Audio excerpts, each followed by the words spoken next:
오늘 우리에게 주시는 하나님 아버지의 말씀은 사무엘상 8장 4절에서 7절 말씀입니다.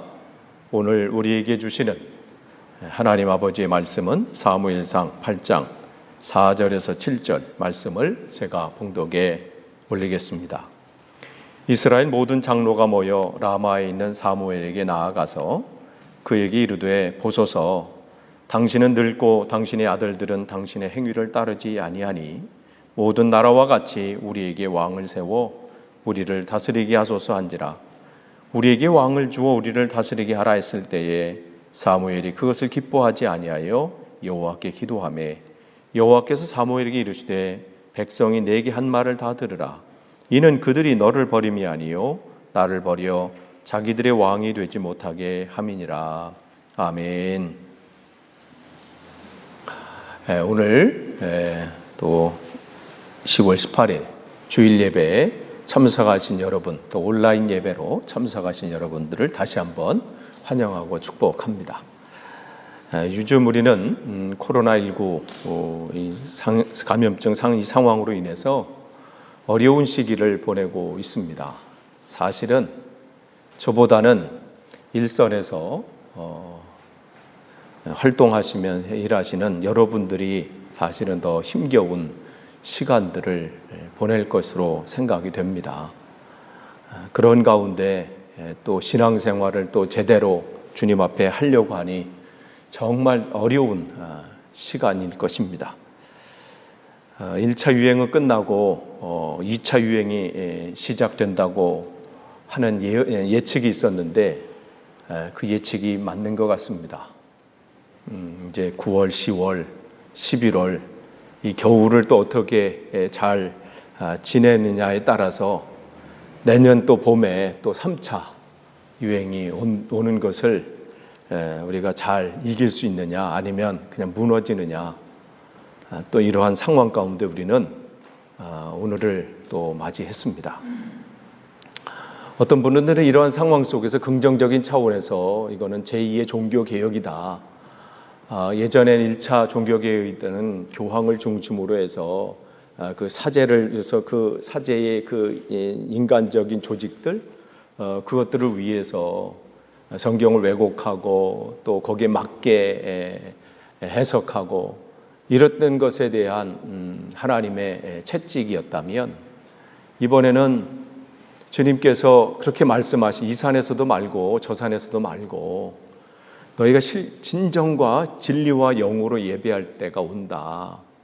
그럼에도 불구하고 성전이라고 하는, 건물이라고 하는 그런 것에 매여 있고 그것을 마치 절대화하고 우상화해서 그것이 아니면 큰일 나는 줄 알고 했던 것에 하나님은 다시 한번 흔드시면서 이것은 어떤 분에 의하면 제2의 종교개혁이다. 그렇지 않겠어요? 보면 교회가 세워진 이후로 모든 종파, 모든 이 교회에서 뭐 성당을 비롯해서 예배를 드리지 못한 때가 있었잖아요. 그리고 온라인 예배를 드린다 생각도 못했어요. 그냥 그거는 평상시에 방송에서 뭐 하고 뭐 이런 거 이 정도였지, 모든 예배당이 스톱하고 다 온라인 드린다? 그건 뭐 누가 계획한다고 될 수 있겠어요? 그런 면에서 다시 한번 예배가 뭔지, 주님께 영과 진리로 예배를 드리는 것은 무엇인지를 정말 절감하게 하시는 그러한 때인 것 같습니다. 그렇지만 그런 면에서 긍정적인 부분이 있지만, 그러나 현실은 여전히 앞으로 이 상황 속에서 우리가 뭘 해야 되지? 앞으로 이 가운데서 우리가 앞으로 이런 신앙들을 어떻게 내가 더 주님 안에 쓸 수 있지? 그걸 생각하면 저도 그렇고 많은 목회자들이 고민입니다. 그럼 목회자들만 그러겠어요? 교회들이 다 그렇죠. 앞으로 그러면 이 시대를 어떻게 바로 세워나가고 이 위기를 어떻게 기회로 잡을까, 이 부분에 대해서 우리는 고민할 필요가 있습니다. 많은 이들이 교회 위기가 왔고 신앙의 위기가 왔다고 얘기를 합니다. 그러면서 대안을 찾아야 된다고 하고 또 앞으로 어떻게 될지 고민하는 가운데 있습니다. 이것은 누구에게 맡겨놓을 이건 어떤 사람들이 하겠지가 아니라 이거는 지금 이 시대에 우리 교회의 또 고민이고 또 우리가 생각하고 또 그 미래를 준비하는 시간으로 우리가 삼을 때 어쩌면 이 어려운 시간들이 하나님의 귀한 뜻을 발견하고 또 그 일들을 이루는 귀한 기회가 될 수 있을 것입니다. 그래서 오늘 제목을 위기를 기회로 바꾸라, 이 말씀, 이 제목을 정했습니다.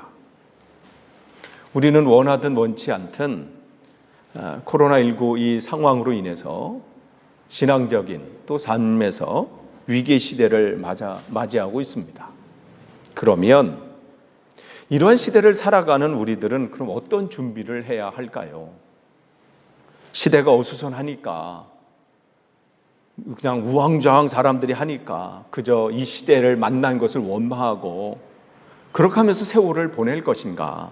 아니면 우리에게 닥쳐온 이 위기의 순간 속에서도 유유히 흐르고 있는 하나님의 뜻과 섭리를 찾아서 그 위기를 기회로 바꿀 것인가? 그것은 전적으로 이 시대를 바라보며 고민하는 우리의 몫인지도 모르겠습니다.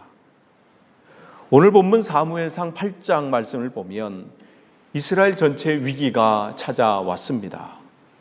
그래서 나라를 대표하는 어르신들이 한자리에 모여서 사무엘을 찾아왔습니다. 그러면서 나라의 위기를 얘기합니다.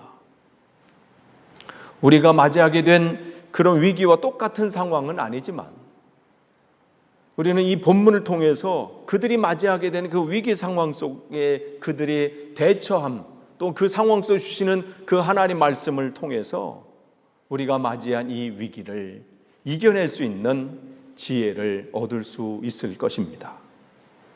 그럼 이스라엘에게는 어떤 위기가 찾아왔나요? 사무엘상 8장 5절 보면 그 모인 모든 장로들이 하는 말이 이렇습니다. 당신은 늙었고, 이렇게 써요. 당신이 누구예요? 사무엘이죠. 그들이 위기 상황 가운데 처음 얘기하는 것이 사무엘, 당신은 늙었고, 이렇게 얘기합니다. 그동안 이 나라를 영적으로나 모든 면에서 지도하고 인도했던 사무엘 당신을 보니까 늙었다는 거예요. 정말 이 한 시대의 위기가 찾아왔을 때 우리는 그 상황들을 잘 파악합니다. 뭐가 문제인가? 이 위기를 이겨내기 위해서는 뭐가 해결돼야 되나? 그러면서 여러 가지 대안들을 내놓습니다. 이 장로들도 마찬가지예요. 이 사람들이 그냥 지나가는 어떤 사람들인가요? 나라를 위해서 고민하면서 그나마 그대로 지혜를 가지고 있는 사람들입니다. 근데 그들이 분석하기를 지금 우리나라에 지금 큰 위기가 왔는데 그 위기는 당신이 늙었다는 것입니다. 그런데 여러분, 우리가 어떤 상황을 볼 때 세상 사람들이 내놓은 대안들이나 어떤 상황 그 이전에 하나님의 뜻이 무엇인지를 잘 분별하는 것은 굉장히 중요합니다. 그들이 본 사무엘은 늙었고 물론 그들의 볼 때는 정확한 판단일 수 있습니다. 그러나 그들이 하나 빠진 것은 뭐냐면 그 사무엘 뒤에서 역사하시는 하나님이 계시다는 것은 보지 못했던 것입니다. 위기를 이 승리함으로 또 이 위기를 기회로 바꿀 수 있는 첫 번째는 뭐냐면 하나님을 절대적으로 신뢰하는 것입니다. 이스라엘의 리더십들의 그룹은 이런 착각을 했습니다. 당신은 늙었기 때문에 위기라는 거예요. 사람만 보면 위기일 수 있습니다. 지금 시대 인물도 없고 또 이런 상황 가운데 젊은이들은 교회에 없고 노인들만 남고 우리가 영국 교회를 볼 때 그런 생각들을 많이 하잖아요. 그러나 일꾼이 없다, 인물이 없다, 젊은이 없다, 위기로 보고 그 위기를 찾으려고 하면 끝도 없습니다. 그러나 그 가운데 하나님께서 어떻게 역사하고 계시고 지금까지 어떻게 해왔는지를 우리가 볼 수 있는 눈이 있다면 그 위기 가운데 우리는 기회를 찾을 수 있습니다. 우리는 여기서 왕을 요구하는 이스라엘의 장로들이 보지 못한 것이 있음을 우리는 알게 됩니다. 그것은 사무엘 배후에서, 사무엘 뒤에서, 사무엘을 통해서 역사하시는 그 하나님의 놀라운 역사하심입니다. 여러분 생각해 보십시오. 지금까지 사무엘 무슨 개인적인 지혜로, 지식으로, 무슨 능력으로 그 일들을 감당했나요? 아니지요. 이스라엘을 통치하시는 분은 겉으로 볼 때는 사무엘 같고, 사무엘이 미스바로 모이십시오, 우리가 여기서 기도해야 우리가 이 어려움을 이겨냅니다, 우리가 죄를 회개하고 하나님 앞에 다 회개해야 우리가 이 위기를 이겨낼 수 있습니다, 그렇게 얘기한 사람은 사무엘이지만 하나님 그 사무엘을 통해서 어떻게 해요? 우리에게 말씀하시는 겁니다. 그러니까 하나님께서 지금 모든 것은 하나님이 주관하신다는 거예요. 따라서 사무엘이 늙고 더 이상 활동할 수 없고 더 이상 통치할 수 없다고 해서 하나님의 역사가 끝나는 것은 아닙니다.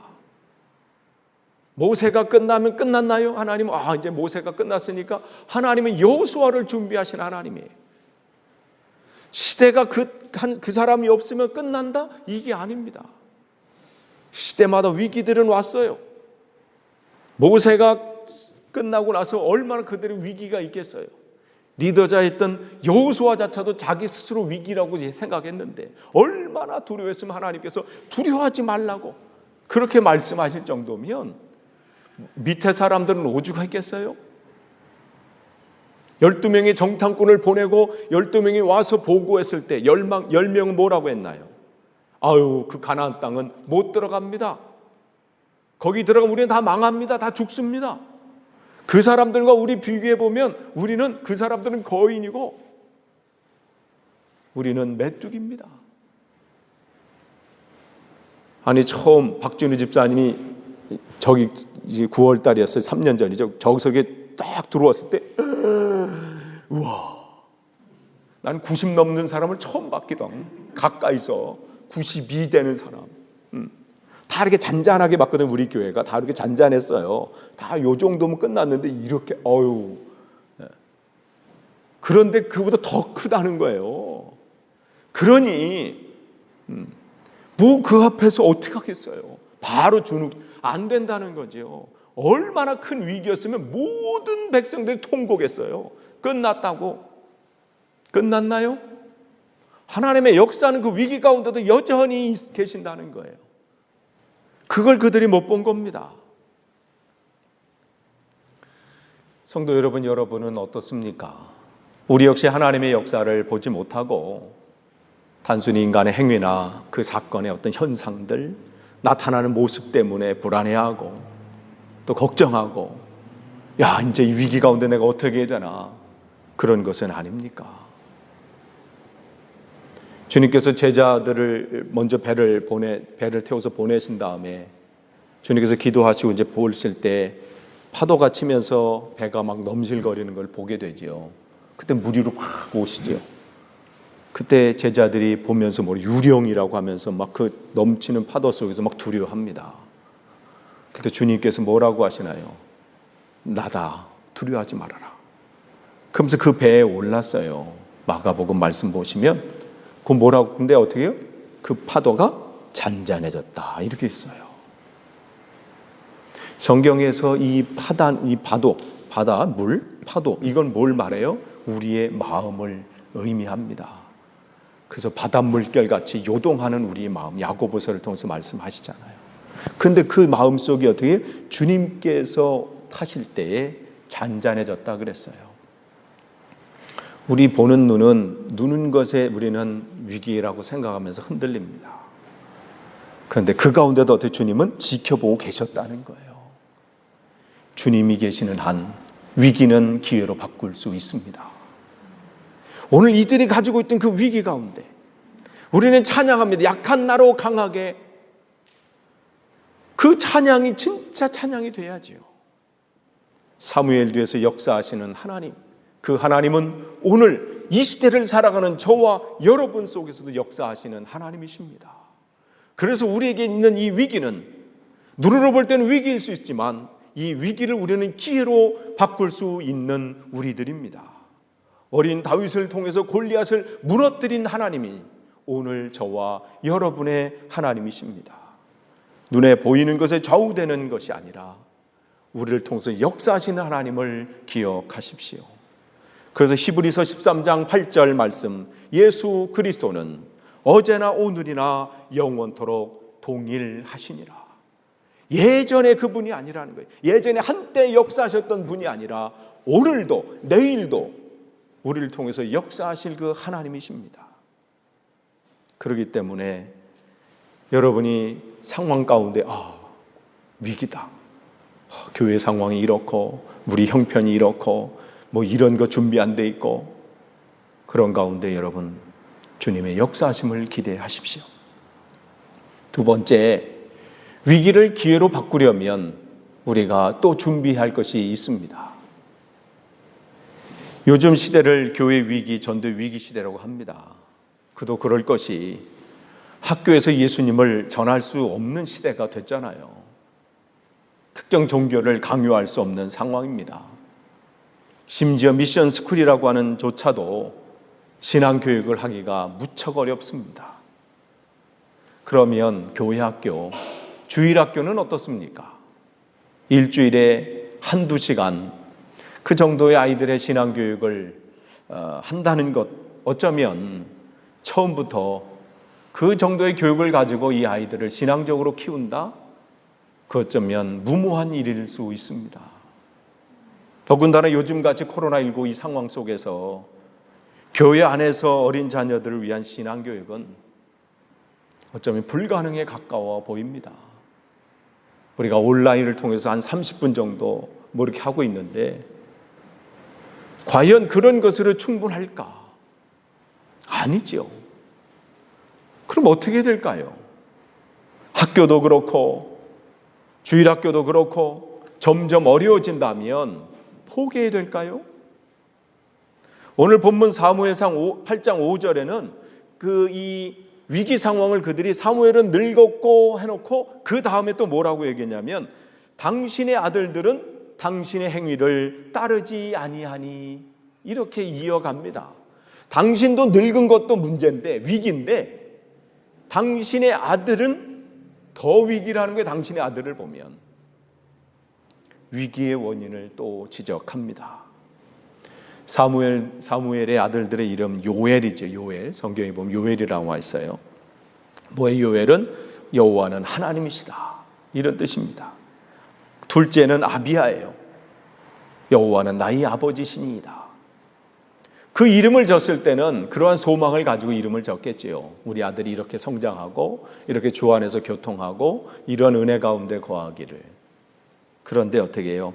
그가 아버지의 행위를 따르지 아니했다 그랬습니다.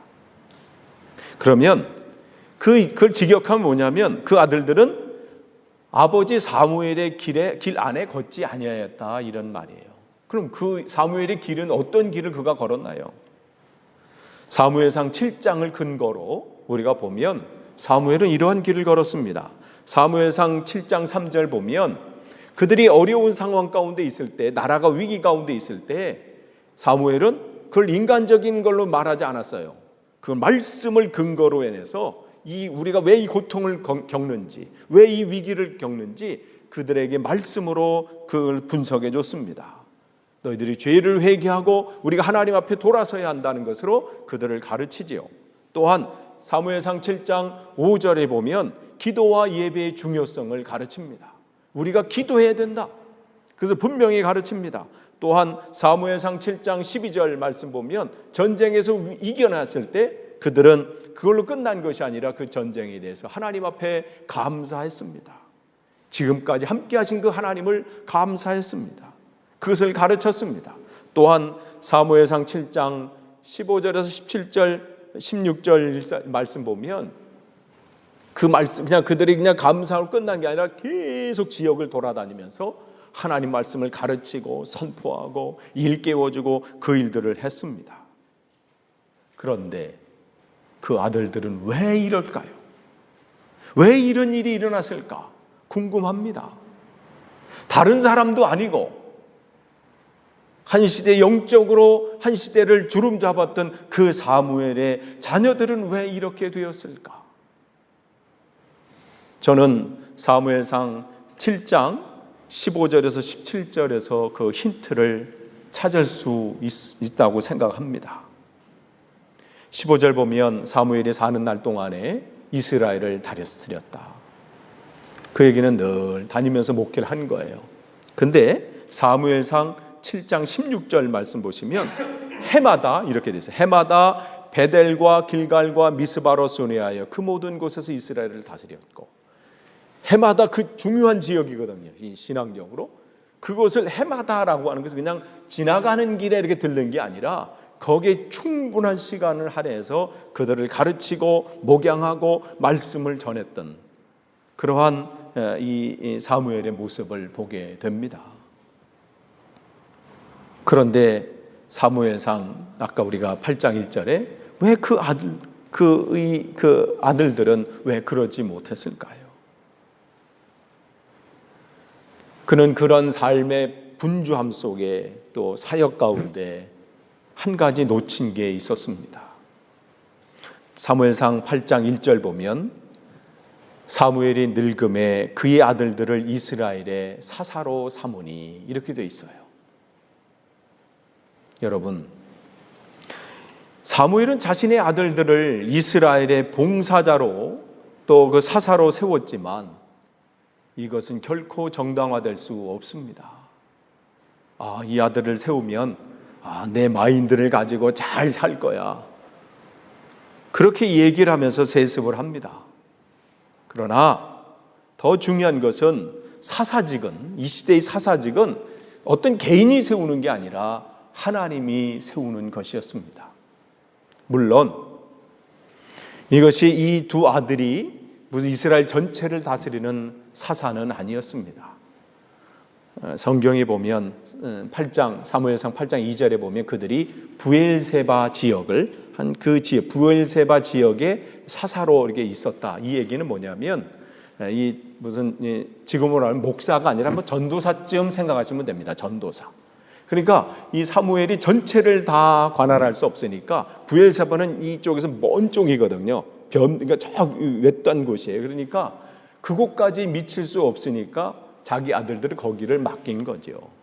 뭐 어쨌든 뭐 작은 곳을 맡겼든 큰 것을 맡겼든 그 사사라고 하는 것은 하나님께서 세우시는 거거든요. 교회에 오래 다녔다고 세우는 것도 아니고 뭐 교회 일꾼이 없으니까 세워서 뭘 한다? 그러한 우리는 룰을 많이 범합니다. 사람이 없으니까, 지금 바쁘니까 세우면 잘하겠지. 그렇게 그들은 세웠던 것입니다. 정말 이 사무엘은 이런 분주한 가운데 그가 놓치지 말아야 할 것이 있었습니다. 그것은 뭐냐면 그 자녀에 대해서 또 그 제 다음 세대에 대한 그 복음, 그 신앙교육, 그것을 더 점검했어야 했습니다. 물론 그 시대가 정말 영적으로 힘든 상황이었기 때문에 그 시가 아까 말씀드린 것처럼 분주하게 그렇게 돌아다닐 수밖에 없는 상황 이유는 있습니다. 엘리 제사장 시대부터 그랬고 그의 아들이었던 흠리와 비느하스 제사장들도 얼마나 형편이 없었습니까? 오죽하면 그 두 아들을 소개하기를 그 두 아들은 불량배다 이렇게 얘기할 정도예요. 옛날 성경은 불량배다 이렇게 얘기해서 불량자다. 그나마 개역개정은 조금 순화해가지고 나쁜 사람이다, 행실이 나빠 뭐 요 정도 했어요. 그러면서 뭐라고 했냐면 그들은 하나님을 알지 못한다. 아니 목사가 하나님을 알지 못하면 어떻게 하겠다는 거예요. 네. 성경이니까 그냥 그 정도로 포장한 것 같아요. 그냥 세상 말로 말하면 그냥 막 퍼부어줄. 네. 그러니까 그 상황이 영적으로 막 이렇게 됐을 때 그걸 세우려니 얼마나 사무엘이 애썼겠어요. 어릴 때부터 하여간. 그러면서 불구하고 우리가 정말 중요한 것은 분주함 속에서 정말 중요한 일을 놓치는 것은 아닌가 우리가 점검해 볼 필요가 있습니다. 중요한 일들이 많지요. 살아가는 삶의 여러 가지 일들로 인해서 해야 될 일도 많습니다. 회사 일도 해야 되고 또 뭐 여러 가지 사명도 있고 직분도 감당해야 되고 뭐 여러 가지 우리가 해야 될 일은 정말 많지요. 한가하게 뭐 우리를 놔주는 그런 시대인가요, 지금이? 그냥 어떻게 되면 그냥 그 돈 준 만큼 부려먹으려고 막 애쓰는 그런 시대잖아요. 우리 삶도 마찬가지고요. 물론 다 이유가 있고 하지만 정말 때를 미룰 것이 있는 것이 있고 그 때를 놓치면 영영 기회를 잡을 수 없는 것이 있습니다. 그래서 그것을 알았던 하나님께서는 신명기 11장 19절에 너희들이 새로운 땅에 들어가거든 너희 자녀들을 늘 하나님 말씀으로 가르쳐라. 집에 앉아 있을 때이든지 길을 갈 때이든지 누워 있을 때이든지 일어날 때이든지 이 말씀을 가르쳐라. 이렇게 신명기 11장 19절에 말씀합니다.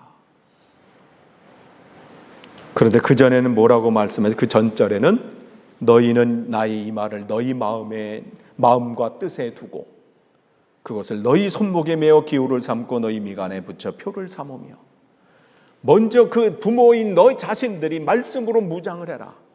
그리고 그 무장된 말씀을 너희 자녀들에게 가르쳐라. 집에 있을 때든지 나갈 때든지 길을 걸어갈 때든지 어느 자리에 있다든지 그 말씀을 가르치라고 말씀합니다. 그런데 정작 이 사무엘은 분주한 삶 속에서 정작 자기 아들들은 가르치지 못했던 것 같습니다. 지금 이러한 우리는 신앙적인 특별히 교회학교, 주일학교 이 신앙적인 교육의 위기를 맞이했습니다. 젊은이들을 어떻게 우리가 신앙적으로 그들을 양육하고 인도할 것인가라는 그런 고민들은 예전부터 아니 지금도 계속 이어지고 있습니다. 그럼 이러한 때 우리가 어떻게 해야 되겠습니까? 학교는 그렇고 주일학교 상황은 이렇고 그렇다면 우리의 가정에서 여러분의 자녀들에게 신앙적인 교육은 이 위기 가운데 이 상황 가운데 시작이 되어야 합니다. 가정의 신앙 교육이 다시 회복되고 시작되어야 할 우리는 중요한 시점에 우리는 다가와 있습니다. 그게 회복이 될 때 우리는 이 위기를 기회로 바꿀 수 있습니다. 세 번째 끝으로 그 위기 가운데 그 사무엘은 사무엘상 8장 6절에 보면 우리에게 왕을 주어 우리를 다스리게 하라 했을 때 사무엘이 그것을 기뻐하지 아니하고 낭망하고 절망하고 포기한 것이 아니라 뭐 했냐면 그는 여호와께 기도하였습니다. 문제와 위기 앞에서 그는 다시 기도하기를 시작했습니다. 우리 앞에 펼쳐진 문제들이 얼마나 많습니까? 늙었다는 그 사람들, 자녀들이 문제라고 지적하는 것들, 어쩌면 사무엘 개인에게 큰 위기지요. 또한 그 문제는 또한 이스라엘 장로들이 그러한 신앙적인 사고방식을 가진 거예요. 우리를 대신해서 우리나라를 다스릴 왕을 세워달라고 하는 그런 상황 가운데 신앙적으로 제대로 서지 못한 이 나라를 바라보면서 얼마나 절망했겠습니까? 그러나 그런 위기 가운데 끝난 것이 아니라 그 위기 가운데 그는 기도하기를 시작했습니다. 어려움과 위기가 발생했을 때 그들의 왕 되신 하나님께 그 문제를 아뢰고 도우심을 구해야 된다는 것을 다시 한번 깨닫게 된 것입니다. 이 문제는 지금 왕을 바로 세운다고 해서 해결된 문제가 아니라 바로 하나님께서 바로 이곳에 세워주시지 않으면 어떠한 사람이라도 그것을 감당할 수 없음을 그는 알았기 때문입니다. 사무엘상 12장 23절에 그는 마지막으로 이러한 고백을 하지요. 나는 너희들을 위하여 기도하기를 쉬는 죄를 여호와 앞에 결단코 범하지 아니하고 선하고 의로운 길에 너희를 가르칠 것인지. 시대가 변해서 왕을 세울 수밖에 없는 그런 상황, 그것은 막을 수 없는 상황입니다. 이런 우리에게 다가오는 이런 위기 상황들, 이제는 예배당만이 아닌 온라인상 또 아니면 여러 상황 속에서 우리는 예배할 수밖에 없는 상황, 또 앞으로 어떻게 이러한 일들이 펼쳐지고 어떻게 전개될지는 우리는 모르는 그러한 상황 가운데 있습니다. 그런 위기 가운데 우리는 어떻게 해야 되겠습니까? 가정의 위기, 신앙의 위기, 삶의 위기 가운데 우리는 그 위기를 원망하면서 불평하면서 절망하는 것이 아니라 이런 위기 가운데 다시 우리에게 힘을 주실 그 주님을 바라보면서 기도하기를 시작하여야 합니다. 기도를 쉬는 죄를 범하지 않겠다는 이 사무엘의 각오가 우리의 각오, 우리 교회의 각오가 되어야 합니다. 그럴 때 하나님이 이 위기 상황 가운데, 시대가 변하는 이 상황 가운데 하나님께서 부르심을 받은 그 왕들을 세우시는 거예요. 그냥 세워지는 게 아닙니다. 기도하는 가운데 세워지는 거예요. 여러분, 이 위기 시간은 여러분의 가정을 위해서 기도해야 할 시간입니다. 여러분의 자신의 삶의 신앙을 위해서, 여러분의 삶을 위해서 그동안 잃어버렸던 그 기도의 줄을 다시 붙잡아야 할 시간입니다. 위기 가운데 원망하면서 주저앉아 있을 것이 아니라 여러분의 자녀의 신앙을 위해서 우리는 기도해야 할 때입니다. 지금 이 시간은 이 나라와 민족을 위해서 다시 하나님의 은혜가 다시 내려오기를 우리는 기도해야 할 시간입니다. 그럴 때 하나님께서는 그곳에 하나님의 놀라운 일들을 우리에게 보여주십니다. 출애굽기 36장 2절 보면 모세가 부살렐과 오홀리압과 및 마음이 지혜로운 사람 곧 그 마음에 여호와께로부터 지혜를 얻고 와서 그 일을 하려고 마음에 원하는 모든 자를 부르매. 정말 새로운 시대가 시작될 때 성막이라는 것은 우리는 성막을 지었구나 이렇게 하겠지만 이스라엘에게서는 성막, 성전 그것을 짓는다는 것은 새로운 시대가 시작이 되는 거거든요. 그런데 그 일들을 감당할 때 그냥 아무나 와서 이제 새로운 시대가 오니까 지혜로운 똑똑한 사람, 학벌이 좋은 사람, 돈이 많은 사람 이런 사람으로 되어지는 이 시대가 아닙니다. 하나님 앞에 붙들린 그 사람. 그래서 하나님께서는 모세를 통해서 그들을 부르는 거예요. 부살렐과 오홀리압과 즉 그 많은 하나님 마음에 합한 사람들을 하나님께서는 불러 모으시고 이미 세우셨어요. 그래서 성경은 뭐라고 말씀하나요? 그 성막을 짓게 하는 그 젊은이들의 부살렐과 오홀리압. 그럼 그 젊은이들을 통해서 뭐 하는 거예요? 그냥 그들이 지혜로운 게 아니에요. 성경을 여러분이 읽어보시면 출애굽기를 읽어보신 분들은 어떻게 해요? 하나님께서 그에게 하나님의 영을 부어 주셨다 그랬어요. 하나님의 능력이 그에게 임한 거예요. 그래서 그 어려운 일들을 하게 하셨다 그랬어요. 그들의 지혜로 한 게 아닙니다. 그들의 능력으로 한 게 아니에요. 하나님이 그들에게 그걸 할 수 있는 지혜를 주시고 할 수 있는 힘을 주셔서 그들을 통해서 그걸 하게 하셨어요. 그 일들은 하나님의 기도가 있는 겁니다. 하나님 그런 자를 보내주십시오. 하나님 우리 이 시대를 하나 세워주십시오. 이 새로운 시대를 맞이할 때 우리의 힘으로 아니라 하나님의 능력으로 되기를 원합니다. 기도할 때 그 기도의 능력이 그렇게 나타나는 겁니다. 이 시대에 우리는 기도해야 합니다. 위기 가운데 여러분의 자녀를 놓고 기도하십시오. 여러분의 자녀의 신앙을 놓고 기도하시고 이 시대를 놓고 기도하시고 이 나라와 민족을 위해서 여러분이는 다시 기도해야 할 때입니다. 끝을 맺습니다. 우리는 위기 가운데 살고 있습니다. 그 전까지 이러한 일들이 전무후무했어요. 앞으로도 이런 일이 있을까 할 정도로 신앙적으로 위기 또 삶의 위기를 맞이합니다. 그러나 여러분 기억하십시오. 무엇이 없어서가 위기가 아닙니다. 사무엘이 늙어서 일꾼이 없어서 시대가 이래서 뭐가 부족해서 안 돼서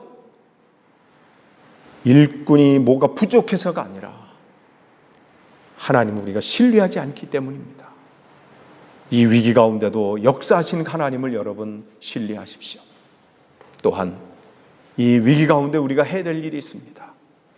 우리 후손들을 우리의 자녀들을 신앙으로 바로 세우는 것입니다. 그것을 위해서 우리가 고민해야 될 때입니다.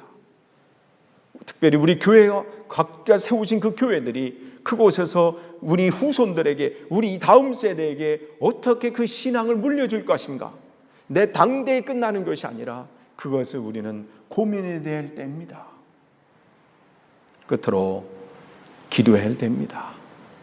정말 하나님 말씀, 이 시대에 하나님 말씀이 역사할 수 있도록, 이 위기 상황 가운데 모든 것을 회복하는 그 하나님 앞에 우리가 간구하고 기도하는, 그러할 때 위기는 기회로 바꾸어질 수 있습니다.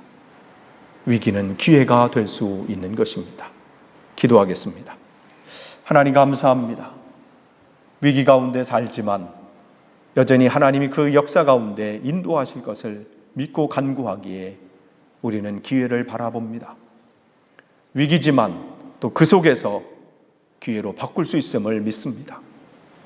하나님, 이 상황 가운데 주저앉거나 좌절하는 것이 아니라 오늘도 역사하신 하나님을 신뢰하며 또한 말씀으로, 기도함으로 승리할 수 있도록 역사하여 주옵소서. 예수님의 이름으로 기도하옵나이다. 아멘.